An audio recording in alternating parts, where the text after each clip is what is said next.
মংলা বন্দরের অভাবনীয় আয়। 2024-25 অর্থবছরে বাংলাদেশের দক্ষিণাঞ্চলের অন্যতম সমুদ্র বন্দর মংলা বন্দর আশাতীত আর্থিক সাফল্য দেখিয়েছে। বিদায়ী অর্থবছরে এই বন্দর নির্ধারিত লক্ষ্যমাত্রার তুলনায় প্রায় 3 গুণ বেশি নিট প্রফিট করেছে। লক্ষ্যমাত্রা ছিল 20,46,20,000 টাকা, অথচ নিট আয় হয়েছে 62,10,00,000 টাকা, অর্থাৎ অতিরিক্ত আয় হয়েছে 41,64,80,000 টাকা। এই সাফল্য শুধু বন্দর ব্যবস্থাপনার উন্নয়নই নয়, বরং দেশের সামগ্রিক বাণিজ্য ব্যবস্থার একটি ইতিবাচক ইঙ্গিত বহন করছে। রাজস্ব আয়ে ইতিবাচক প্রবৃদ্ধি। মংলা বন্দর শুধু নিট মুনাফা বাড়িয়েই থেমে থাকেনি, বরং রাজস্ব আয়ের দিকেও উল্লেখযোগ্য অগ্রগতি অর্জন করেছে। 2024-25 অর্থবছরে বন্দরের রাজস্ব আয়ের লক্ষ্যমাত্রা ছিল 333,87,00,000 টাকা। অর্জিত রাজস্ব হয়েছে 343,33,00,000 টাকা, যা আগের বছরের তুলনায় 2.83% বেশি। এই প্রবৃদ্ধি মূলত বন্দর কার্যক্রমের গতিশীলতা, পণ্য খালাসের গতি এবং ব্যয় হ্রাসের মাধ্যমে অর্জিত হয়েছে।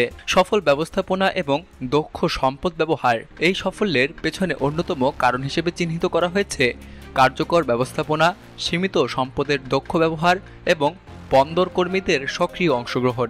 বৃহস্পতিবার মংলা বন্দর কর্তৃপক্ষের সভাকক্ষে আয়োজিত এক সংবাদ সম্মেলনে এ তথ্য জানানো হয়। সম্মেলনে উপস্থিত ছিলেন বন্দর কর্তৃপক্ষের সদস্য কাজী আবেদ হোসেন, প্রধান হিসাবরক্ষক কর্মকর্তা মোহাম্মদ সিদ্দিকুর রহমান, প্রধান হাইড্রোগ্রাফার কমান্ডার রাসেল আহমেদ খান, পরিচালক মোহাম্মদ কামাল হোসেন এবং গণসংযোগ বিভাগের উপপরিচালক মোহাম্মদ মাকরুজ্জামান। জাহাজ আগমনে লক্ষ্যমাত্রা ছাড়িয়ে 2024-25 অর্থবছরে মংলা বন্দরে জাহাজ আগমনের লক্ষ্যমাত্রা ছিল 800টি, কিন্তু বাস্তবে সেখানে এসেছে 830টি জাহাজ, যা লক্ষ্যমাত্রার থেকে 3.75% বেশি। এটি বোঝায় যে ব্যবসায়ীরা মংলা বন্দরের প্রতি আস্থা রাখছেন এবং বন্দরটি এখন দেশের আমদানি রপ্তানি কার্যক্রমে গুরুত্বপূর্ণ ভূমিকা পালন করছে। কার্গো এবং কন্টেইনার হ্যান্ডেলিংয়ে রেকর্ড। এবছর মংলা বন্দর প্রায় 104.12 লাখ টন কার্গো হ্যান্ডেল করেছে, যেখানে লক্ষ্যমাত্রা ছিল 88.80 লক্ষ টন। এটি প্রায় 17% বেশি। একইভাবে কন্টেইনার হ্যান্ডেলিংয়েও সাফল্য এসেছে এখানে। 20,000 টিউইজ হ্যান্ডেল করার লক্ষ্যমাত্রা থাকলেও বাস্তবে হ্যান্ডেল করা হয়েছে 21,456 টিউইজ। এটি বোঝায় যে বন্দরটির কন্টেইনার পরিবহন ক্ষমতাও বাড়ছে এবং তা আন্তর্জাতিক মানের দিকে এগিয়ে যাচ্ছে। আধুনিক সরঞ্জাম এবং প্রযুক্তি ব্যবহার। মংলা বন্দরের সাফল্যের আরেকটি বড় কারণ হল বন্দরের নিজস্ব সহায়ক জলযান এবং অবকাঠামোর আধুনিকীকরণ। বর্তমানে বন্দরে রয়েছে 38টি সহায়ক জলযান, যার মধ্যে রয়েছে 60টি container yard, tug boat, pilot boat, mooring boat, survey boat এবং ড্রেজার ইউনিট। এসব সরঞ্জাম বন্দরের কার্যক্রমকে আরও দ্রুত এবং নিরবিচ্ছিন্নভাবে পরিচালনা করতে সাহায্য করছে।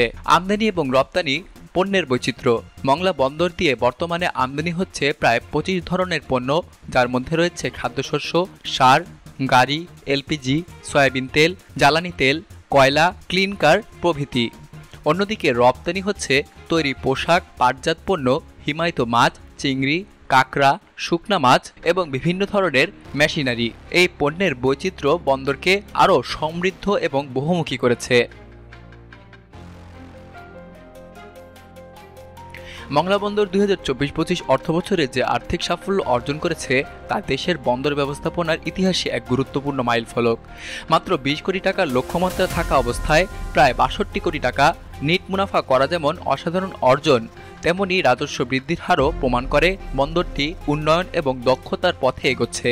এই সাফল্য দেশের অন্যান্য বন্দরের জন্য অনুকরণীয় হতে পারে। সঠিক পরিকল্পনা, প্রযুক্তি নির্ভর ব্যবস্থাপনা অব্যাহত থাকলে মংলা বন্দর ভবিষ্যতে দেশের অন্যতম লাভজনক এবং গুরুত্বপূর্ণ বাণিজ্যিক কেন্দ্র হয়ে উঠবে নিঃসন্দেহে।